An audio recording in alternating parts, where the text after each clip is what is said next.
1 cup பாசிப்பருப்பு இருந்தா போதுங்க. ஹெல்த்தியான அட்டகாசமான தோசை பண்றதுக்கு. இது பிரேக்ஃபாஸ்ட்டுக்கும் குடுக்கலாம். ஸ்கூல்லேருந்து பசங்க வரும்போதும் சுட சுட செஞ்சு குடுக்கலாம்.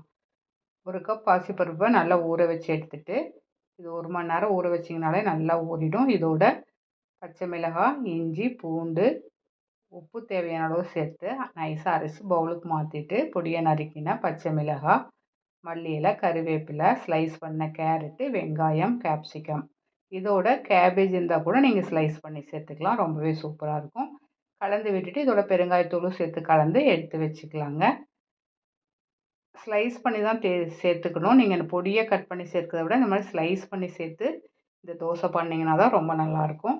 நல்லா கல்லு சூடானதும் இந்த மாரி மாவை ஊத்திட்டு, ஓரங்கள்ல ஆயில் விட்டுட்டு, 2 சைடும் ஒரு 5லிருந்து 7 நிமிஷம் வரைக்கும் வேக விட்டு எடுத்தீங்கன்னா, சும்மா அட்டகாசமான ஹெல்த்தியான தோசை ரெடி. அது சுட சுட குடுத்து பாருங்க. ரொம்பவே அட்டகாசமா இருக்கும்.